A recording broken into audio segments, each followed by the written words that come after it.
해상일 때 내려지는 조류경보 경계 단계가 발령됐고 낙동강 해평과 강정 도령 등엔 한 단계 아래인 관심 단계가 내려졌습니다.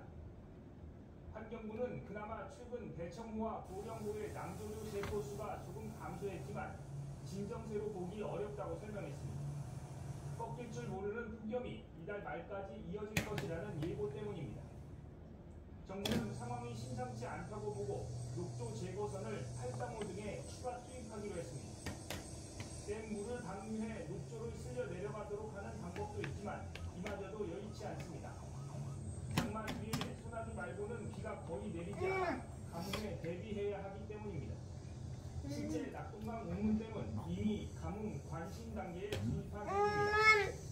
환경부는 아직은 수돗물에서 조기녹조가 검출된 사례는 없다고 밝혔습니다.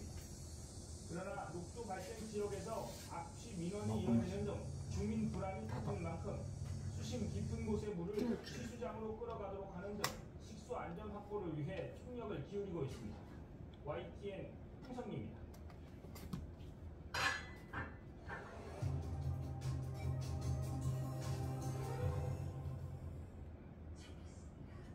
여야가 전세 사기 피해자의 임대료를 지원하는 방안을 골자로 한 특별법 처리에 합의했습니다. 이달 말 국회 본회의 문턱을 넘을 것으로 보이는데요. 이럴 경우 21대 국회 들어 여야가 처음으로 합의 처리의 뜻을 모은 민생 법안이 됩니다. 박정현 기자입니다. 지난 21대 국회에서 민주당 등 야당이 단독 처리에 따라 대통령 제2요구권 행사로 회의됐던 전세사기 특별법 개정안. 피해 구제 방식을 두고 이견이 좁히지 못하던 여야가 계속된 협상 끝에 마침내 절충점을 찾았습니다. 정부 여당이 제안한 정례 차익 지원 방식을 야당이 받아들이면서 물꼬가 트인 겁니다. 한국토지주택공사 LH가 피해주택을 경매로 낙찰받고 그 차익으로 피해자 주거 안정을 돕는다는 건데 선고제 후회수 방식을 고수해온 민주당은 경매 차익이 적거나 피해자들이 피해주택에 거주하길 원하지 않을 경우는 사각지대가 우려된다고 지적해왔습니다. 하지만 피해자가 원하는 민간주택을 LH가 대신 전세계약을 맺어 피해자에게 제공하는 전세 임대량을 국토부가 제시하면서 합의를 이뤘습니다.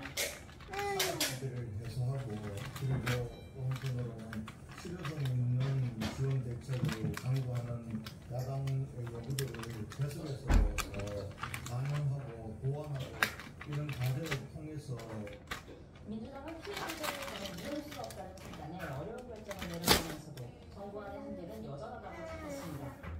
모든 피해자들을 위해서 민주당이 책임을 정하였습니다. 대통령이 적극적으로 유지한 법안이 지속적으로 유지하는 것에 우리 지역은 많은 고민이 있었다. 이번 개정안은 또 보증금 한도를 높여 최대 7억 원의 전세 보증금 계약자도 피해자에 해당할 수 있도록 규정했습니다. 추후 제도 보완을 위해 6개월마다 실태 점검에 나선다는 방침도 포함됐습니다. 여야가 합의 처리한 만큼 법안은 법제사법위원회를 거쳐 이달 말 본회의에 상정될 전망입니다. 그대로 통과된다면 강경한 대치만 거듭해온 22대 국회 들어 여야가 처음으로 합의 처리하는 민생 법안이 됩니다.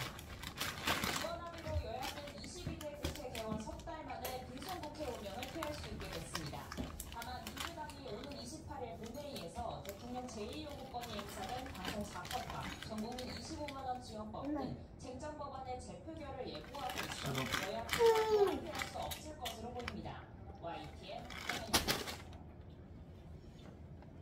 내년도 예산안을 준비하는 정부 여당이 대략적인 예산 편성 방향을 공개했습니다. 내수 활성화를 위해 온누리 상품권 발행 규모를 늘리고 다자녀 가구의 혜택을 늘리는 내용이 담겼습니다. 임성재 기자가 정리했습니다. 올해 정기국회 내년도 예산안 심사에 앞서 정부 여당이 먼저 한자리에 모였습니다. 당정은 우선 전통시장에서 쓸 수 있는 온누리 상품권을 역대 최대인 5조 5천억 원 규모로 확대하기로 했습니다. 가맹 제한업종 역시 기존 40종에서 28종으로 대폭 줄이기로 했는데 사용처 작연화로 몸에 완전히 누릴 수 있게 하겠다는 취지가 반영됐습니다. 소상공인과 인세 자영업자 지원, 기타 민생 안전 대책에 대해 최대한 집중 지원해야 된다고 생각합니다. 그렇죠. 카짜우르 카짜우르 KTX와 SRT를 탈 때 인원과 상관없이 할인 혜택을 적용받을 수 있게 하고 KTX 교통카드의 경우 최대 50% 할인율을 적용하기로 할 겁니다. 다단계 가구가 전기차를 탈 때 최대 600만 원 보조금을 받을 수 있게 하는 안도 포함됐습니다.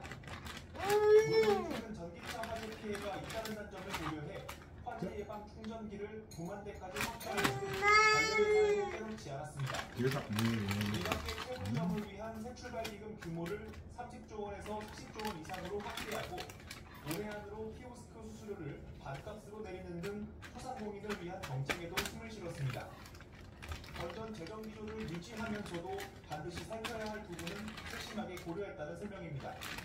민생 분야를 확실히 지원한다는 당과 정부의 원칙이 국민들께 제대로 전달될 수 있도록 촘촘하게 예산 편성에 당장은 또 지난 예산 편성 때 대폭 삭감 논란이 일었던 연구개발 R&D 분야와 관련해서도 이공계 대학원생 지원을 확대하는 등 개선안을 내놨습니다. YTN 임성재입니다. 오늘 25일 예정된 당대표 회담에 앞서 여야는 각각 3가지 의제를 내놓았습니다. 공통으로 민생이라는 화두를 던지긴 했지만 의제 조율을 위한 실무 조율이 갑자기 연기되는 등 회담 전부터 치열한 신경전이 펼쳐지고 있습니다. 김재관 기자가 보도합니다.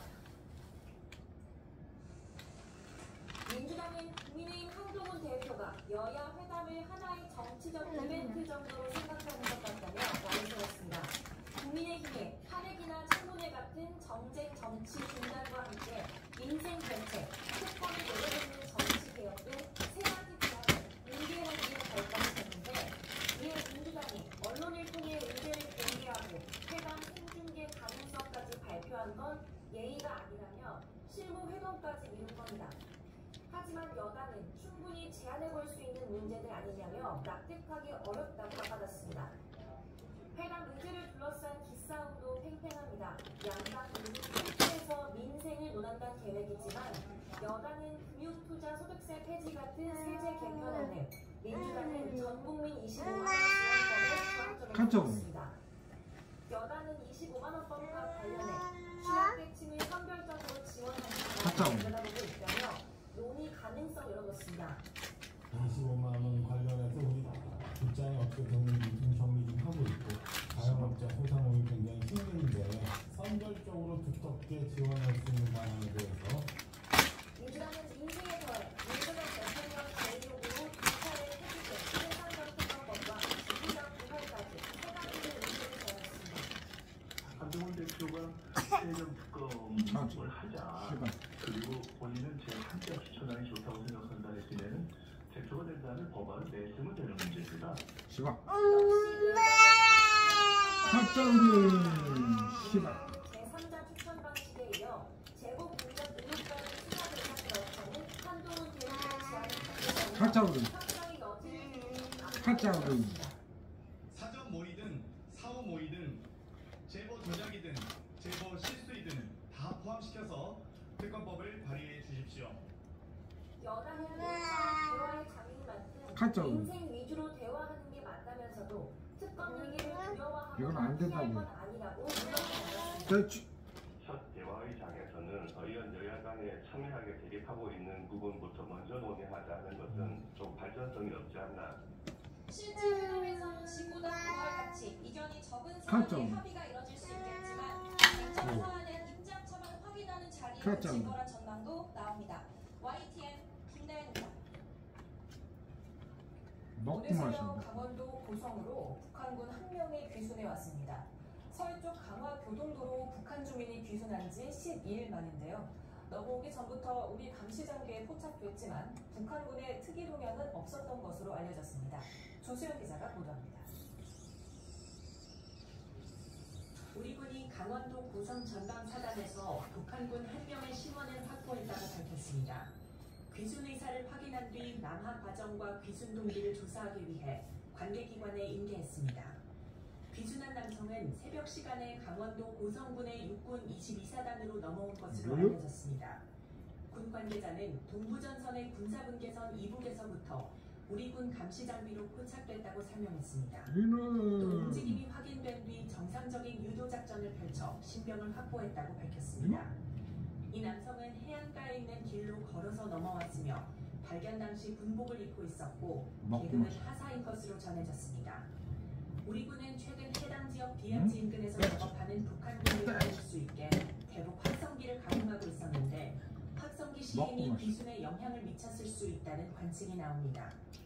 대북 확성기 방송의 지속되는 북한의 경제 상황, 특히 수해까지 발생한 지금 시점에서 경제적 어려움에 따른 탈북이 이루어지고 있다고 볼 수도 있습니다.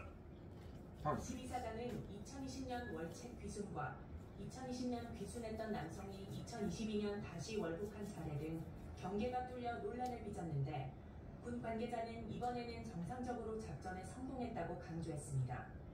북한 주민이 우리 쪽으로 넘어온 것은 지난 8일 인천 강화도 앞 교동도를 통한 귀순 후 12일 만입니다. 북한이 탈북을 막기 위한 경계를 강화해온 가운데 귀순이 잦아지고 있지만 북한군의 특이 동향은 없는 것으로 전해졌습니다. YTN 조수연입니다. 임종석 전 청와대 비서실장이 문재인 전 대통령 전 사위 항공사 특혜 채용 사건의 참고인 신분으로 검찰에 출석했습니다. 임 전 실장은 윤석열 대통령을 향해 정치 보복 수사가 어디로 치닫는지 직접 한번 살펴보라고 말했습니다. 김민성 기자의 보도입니다. 문재인 정부 초대 대통령 비서실장인 임종석 전 실장, 참고인 신분으로 전주지검에 와 정치 보복 수사를 언제까지 계속하려는 거냐며 윤석열 대통령의 뜻이 아니냐는 취지로 주장했습니다. 누가 봐도 지나치고, 누가 봐도 정치적이고, 누가 봐도 대통령의 의중이 실려있다고 생각할 수밖에 없는 일입니다. 또 정치 지도자 누군가는 화해와 협력의 물꼬를 터야 한다며 이 정부의 정치 보복 수사가 여기서 더 나아가면 모두가 불행해질 것이라고 말했습니다. 윤석열 대통령께 정중하게 요청드립니다. 일부 정치검사들의 이 빗나간 충성 경쟁과 너무나 길어지고 있는 이 정치 보복 수사가 어디로 치닫고 있는지 직접 한번 살펴보시기 바랍니다. 이번 사건 수사는 2020년 9월 국민의힘 고발로 시작했습니다. 검찰은 2018년 3월 이상직 전 의원이 중소벤처기업진흥공단 이사장으로 임명되는 과정에 전 정부 청와대의 개입이 있었다고 보고 있습니다. 청와대가 비공식 회의를 열어 이 전 의원을 내정했다는 겁니다. 이사장 임명 넉 달 뒤 이상직 전 의원이 실소유한 태국계 항공사 타이스타젯 시 항공업계 경험이 없는 문재인 전 대통령 사위였던 서모 씨를 전무이사로 채용했습니다. 서 씨는 월 800만 원의 급여와 가족 주거비 등을 받은 것으로 파악되는데 검찰은 이 돈이 사실상 문 전 대통령에게 간 뇌물이 아닌지 의심하고 있습니다. 전 대통령 부부 계좌를 추적하고 전 정권 핵심 인물을 소환하며 종반으로 치닫고 있는 수사. 어떤 결론을 낼지 검찰의 칼끝에 이목이 쏠리고 있습니다. YTN 김민성입니다.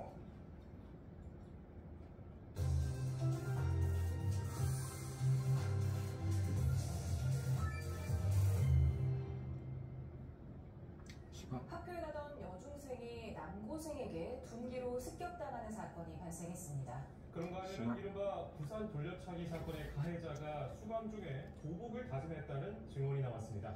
주요 사건 사고 소식 백기종 국립행정연구원장과 짚어봅니다. 어서 오십시오. 신발죠. 지금 등교하던 여중생 개학날을 맞춰서 기다리고 있다가 남고생이 둔기로 많이 때렸는데요. 네. 지금 다행히 지나가던 행인이 있었기에 망정이지 그렇습니다. 안 그랬으면 큰일 날 뻔했습니다. 네. 사실은 방학이 끝나고 이제 19일 개학일을 맞춰서 아침 8시 정확한 CCTV상을 보면 16분으로 나오죠.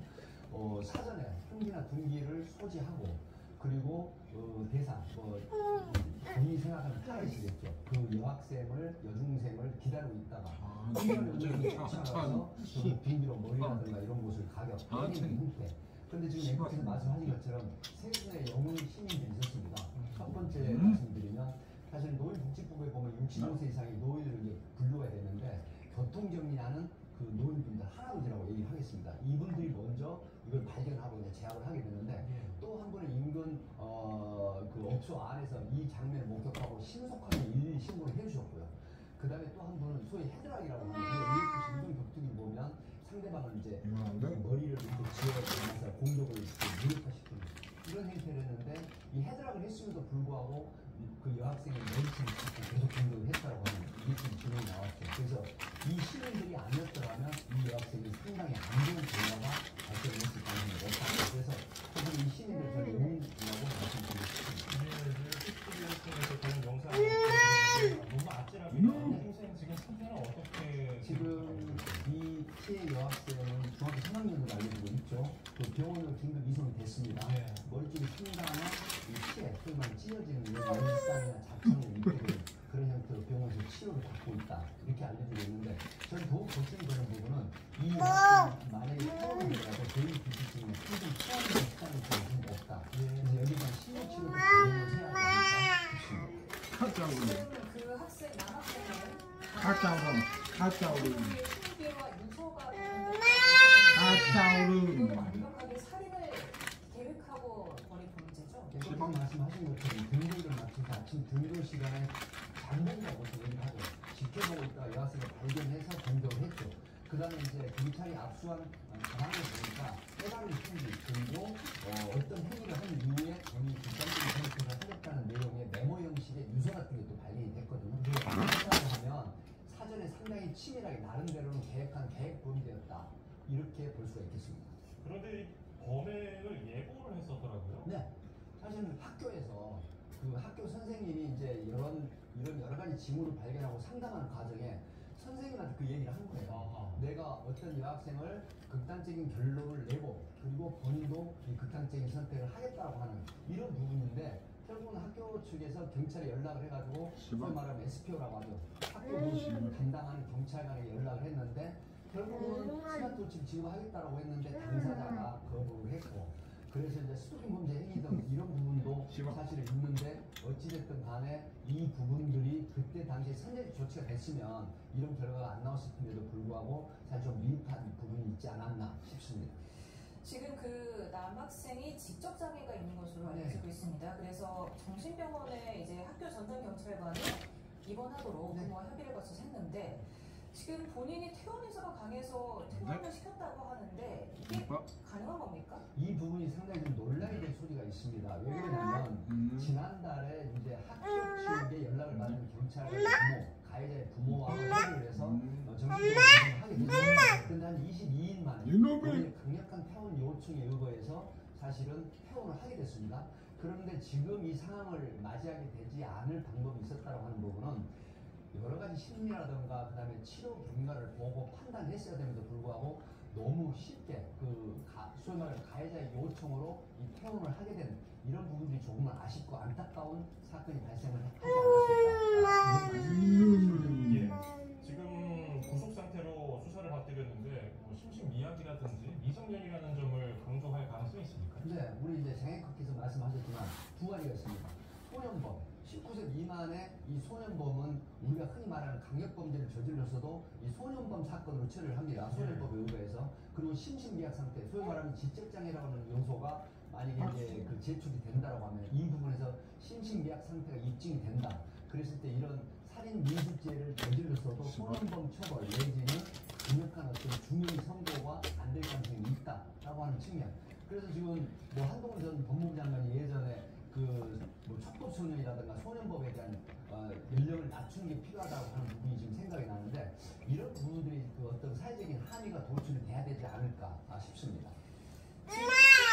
우려가 굉장히 높습니다. 이 학생 어떻게 처벌이 되고 향후 대책 어떻게 세워야 되겠습니까? 사실은 살인 미수죄라고 하는 법은 살인죄 5년 이상 무기징역 사형까지 연도할 수 있는 법이고요. 또 수경 범죄 행위는 3년에서 5년 징역형이 되는데 우리나라 경우에는 이제 경합죄 같은 경우는 중한죄로 기준해서 처벌하기 때문에 앞에 제가 말씀드린 것처럼 살인 미수죄는 구속이 됐지 않습니까? 영장이 발부돼서 그럼에도 불구하고 일반적인 성범 범죄보다 훨씬 덜 처벌을 가벼운 처벌에 가까운 처벌을 받을 수밖에 없다 이렇게 말씀드립니다. 예, 다음 주제도 살펴보겠습니다. 이른바 부산 불륜 가해자가 수감 중에 피해자를 보복하겠다는 말을 했다는 그런 증언들이 들려왔습니다. 어떤 얘기를 한 겁니까?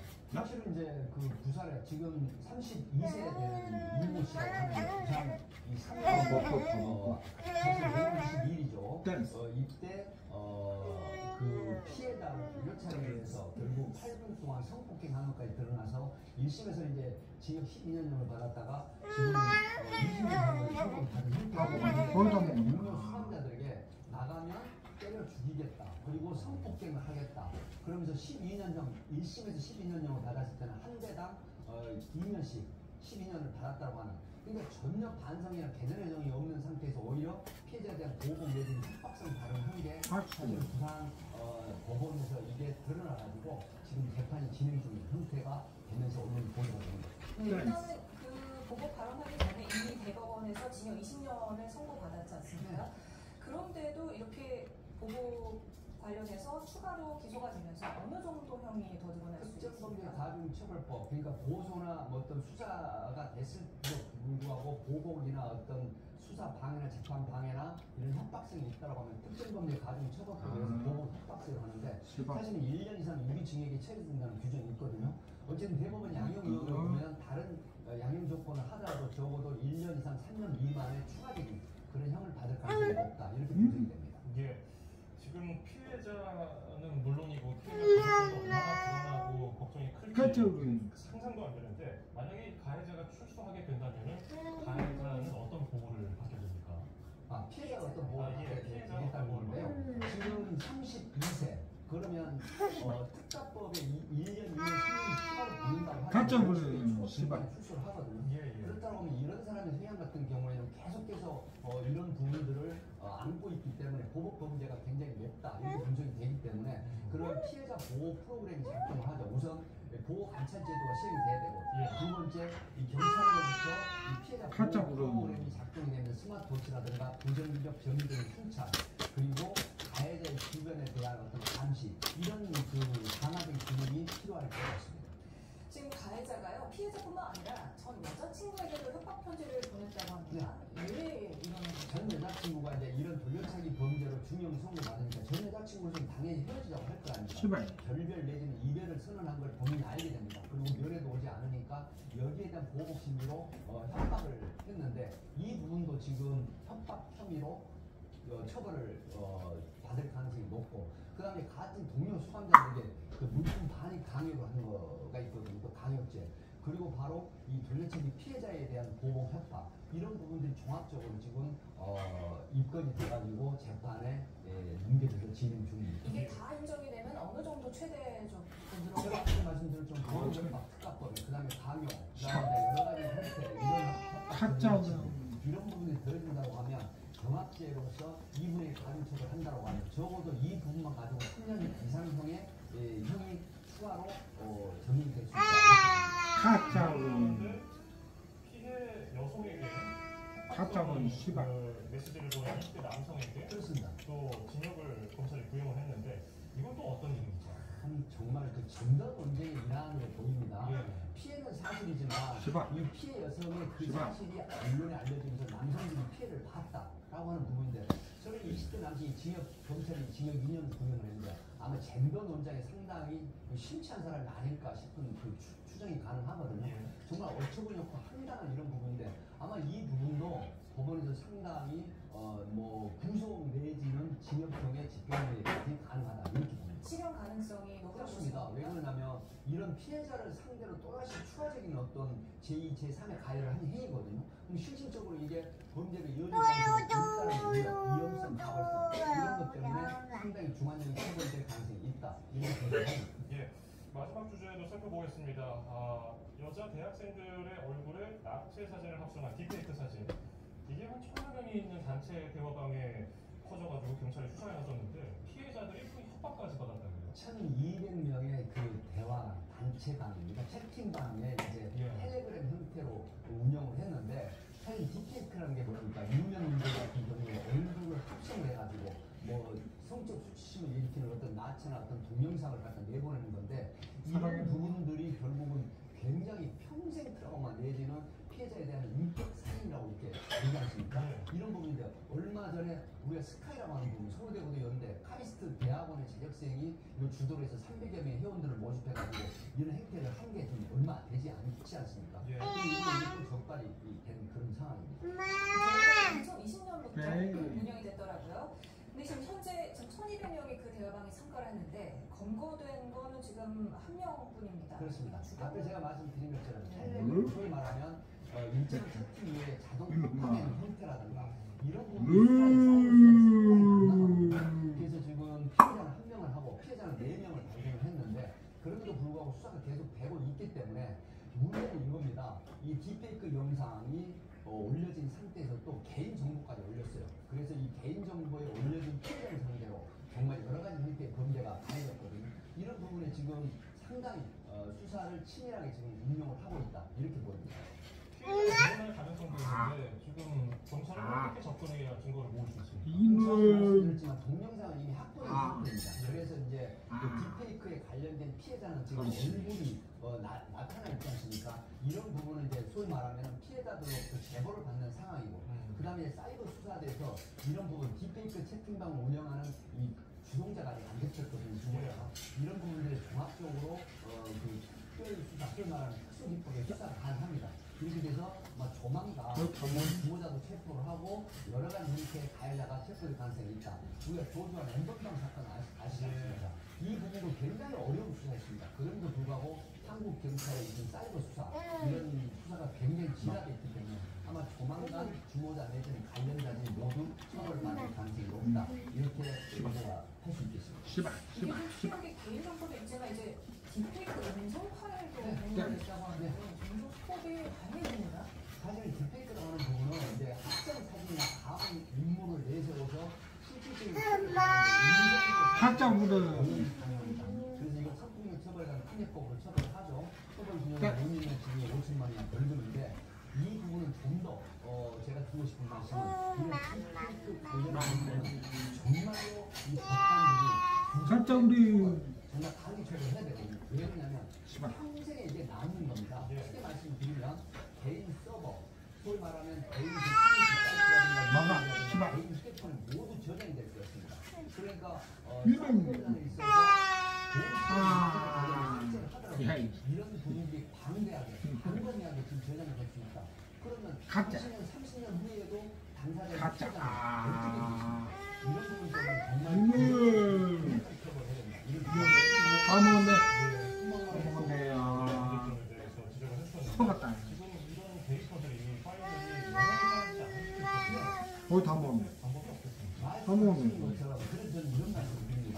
소위 딥페이크라든가 야한 동영상을 어떤 개인 커뮤니티라든가 사이트라든가 이메일이라든가 개인 휴대폰 저장을 했을 때 그 저장하는 자체만 가지고도 그 박수.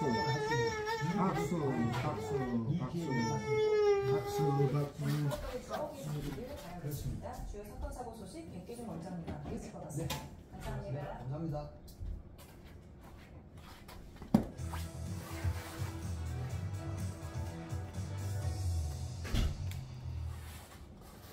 네, 다음 소식입니다. 서울을 중심으로 수도권 집값이 들썩이자 정부가 신세 규제에 나섭니다. 다음 달부터 수도권 규제를 강화해서 주택담보대출 한도를 줄입니다. 이형원 기자입니다. 정부가 수도권 주택담보대출 규제를 강화합니다. 다음 달부터 시행되는 2단계 스트레스 DSR 규제를 차등 적용해 수도권 대출 한도를 더 조이기로 합니다. DSR은 총부채 원리금 상환 비율로 연간 원리금 상환액이 소득의 40%를 넘지 못하도록 하는 규제입니다. 적용되는 금리가 높을수록 대출 한도는 줄어듭니다. 여기에 미래 금리 인상 및 스트레스 금리까지 더하면 대출 한도는 더 줄게 됩니다. 현재는 1단계로 0.38%포인트가 적용되지만 다음 달부터는 비수도권 0.75%포인트, 수도권은 무려 1.2%포인트로 상향됩니다. 이렇게 되면 소득 5천만 원인 사람이 30년 만기 연 4.5%로 빌릴 수 있는 한도가 지방은 800만 원, 수도권은 1,700만 원이나 줄어듭니다. 서울을 중심으로 수도권 집값이 급등하자 애초 계획을 수정해 비수도권보다 인상폭을 높인 결과입니다. 실제로 지난달 서울 집값 오름폭은 4년 7개월 만에 가장 컸고 아파트 매매 거래량도 4년 만에 8천 건을 넘어섰습니다. 이를 반영하는 가계대출은 이번 달에만 4조 원 넘게 급증했습니다. 안정적으로 관리되는 가계부채가 올해 상반기부터 늘어나고 있는데 공각심을 가지고 확신해서 선제적으로 관리할 필요가 있습니다. 금융당국은 이렇게 해도 가계비 급증세가 잡히지 않는다면 DSR 범위 확대 등 추가 조치를 검토한다는 방침입니다. YTN 이영호입니다. 채권 전문가 대다수는 오는 22일 열리는 한국은행 금융통합위원회가 기준금리를 연 3.5%로 동결할 것으로 내다봤습니다. 금융투자협회가 지난 9일부터 14일까지 기관 62곳의 채권 보유, 운용 관련 종사자 100명을 설문조사한 결과 응답자 90%가 금리 동결을 예상했습니다. 협회는 가계부채와 부동산 리스크 우려에 금리 동결을 예상하는 응답자가 여전히 우세한 것으로 조사됐다고 덧붙였습니다. 신원과 위메크에서 판매한 상품권 관련 소비자 집단 분쟁 조정 신청이 하루 만에 1,700명을 넘었습니다. 한국은행은 오늘 오전 9시 기준 상품권 집단 분쟁 조정 신청이 1,760여 건으로 집계됐다고 밝혔습니다. 소비자원은 오는 27일까지 누리집에서 분쟁 조정 신청을 받을 예정입니다. 정부가 의대만 졸업한 의사들이 바로 병원에서 진료 보는 것을 막기 위해 진료 면허제 도입을 검토하겠다고 밝혔습니다. 의료인은 의사가 부족하다며 숫자를 늘리자더니 오히려 개원을 어렵게 만드느냐고 강하게 반발하고 있습니다. 김주영 기자입니다. 정부가 진료 면허 도입을 검토하기로 했습니다. 현재와 같이 의대를 졸업하고 국가시험에만 합격했다고 곧바로 진료를 볼 수 있도록 하는 것은 부적절하다는 판단입니다. 그래서 전공의들이 따로 면허를 따야 개원을 하고 진료도 볼 수 있도록 하겠다는 겁니다. 복지부 관계자는 의료법 제정 당시의 면허 체계가 지금까지 이어져 온 것이라며 독립적인 진료 역량을 담보하는 데 미흡했다고 검토 이유를 설명했습니다. 기존 의사 면허로 대체할 수 있을지 등 구체적인 방안은 추가적인 논의를 거칠 예정입니다. 구체적인 교육 시기는 정해지지 않았지만 면허제가 도입된다면 직관사직한 전공의들에게는 직격탄이 될 전망입니다. 직접 가짜 울음하고 있어. 면허제도 방안에 대해 강하게 반발했습니다. 와, 가짜 울음. 바탕으로 짜인 의료 체계와 맞지 않아 극심한 혼란이 예상된다는 이유입니다. 또 소아청소년과의 의사 가짜 울음. 의사 수를 늘리겠다고 하면서 개원을 어렵게 만드는 전략을 논의하는 것은 모순된 형태라고 비판했습니다. 환자분 의사가 없어서 당장 2,000명을 늘려야겠다고 주장하는 정부가 지금 당장 현장에 나와야 될 의사들을 막고 있는 겁니다. 쫓아내고 있는 것입니다. 정부는 일단 신력 의료공급과 이용 체계에 대한 공청회를 열고 전문가와 국민의 의견을 바탕으로 추가 검토에 나선다는 방침입니다. 가짜 울음. YTN 김주영입니다. 가짜 울음. 시바. 부모의 신상 정보를 공개하는 시민단체 대표가 유죄를 확정받았습니다. 법원은 앞서 비슷한 사이트 운영자에 대해서도 가짜 울음. 이거 다 먹었네, 다 먹었네. 시바. 지급 문제를 해결하기 위해서는 입법 개선이 필요하다고 강조했습니다. 김태원 기자입니다. 됐어. 시민단체 가족비 해결 모임의 강민서 대표는 2018년부터 배드 페어런치라는 인터넷 사이트에서 양육비를 주지 않는 부모들의 신상을 공유했습니다. 지난 2019년엔 이 사이트에 남성 A씨가 양육비 1억 원을 지급하지 않았다며 이름과 나이, 카카오톡 프로필 등을 공개했습니다. 사내 지역과 전 직장까지 특정했고 파렴치한이라고 비방하는 내용까지 덧붙였습니다. 강 대표는 이듬해 기소돼 1심에서 무죄를 선고받았지만 2심 판단은 달랐습니다. 재판부는 강 대표가 유죄자들의 신상 정보를 공개해 얻는 공유료가 소개되는 A씨의 금액이 크다며 벌금 80만 원을 선고했습니다. 대법원도 항소심 판결에 문제가 없다며 강 대표의 상고를 기각했습니다. 대법원은 강 대표가 사실 확인 절차를 거치거나 A씨에게 충분한 소명지를 제공하지 않았습니다. 또 글을 올릴 때 이미 A씨 자녀들의 성인이어서 양육비 지급이 시급한 상황도 아닌 만큼 비방할 목적으로 글을 올린 것으로 판단했습니다. 앞서 대법원은 지난 1월 비슷한 사이트인 배드파더스 운영자 고문천 씨에게도 유죄를 확정하는 등 비슷한 판단을 이어가고 있습니다. 개인이 하는 신상 공개는 사적 규제라는 건데 양육비 미지급 문제를 줄이기 위해선 정부가 지금보다 더 실효성 있게 미지급자의 개인정보를 공개해야 한다는 지적도 나옵니다. 공무원 이익이 엄청 많잖아요. 이건 전혀 특정이 안 되는 거예요. 미지급을 시작합니다. 관련 단체들은 여기에 더해 비기독자에 대한 처벌 수위를 강화하고 이행 절차도 간소화해야 한다고 강조했습니다. YTN 김태원입니다. 해리스 미국 부통령을 대선 후보로 공식 지명하기 위한 민주당 전당대회 첫날, 바이든 대통령은 해리스에 대한 전폭적인 지원을 약속했습니다. 공화주에서 맞불 유세를 시작한 바이든이 만든 전기차 세입 공제를 폐지하겠다는 뜻을 밝혔습니다. 권국이 워싱턴 투어입니다. 막내 딸의 소개로 무대에 오른 조 바이든 대통령에게 요구했습니다. 바이든 대통령은 해리스를 부통령으로 지명한 건 최고의 선택이었다며 이제 해리스가 대통령이 되도록 모든 힘을 다하겠다고 약속했습니다.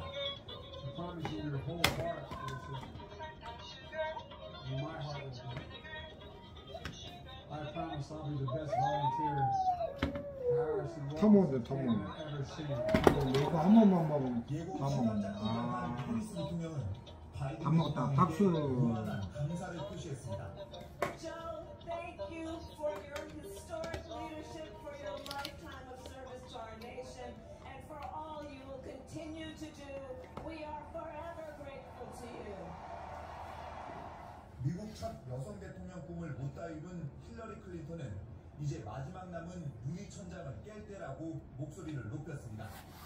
This is when we break through. The future is here. It's in our grasp. Let's go win it.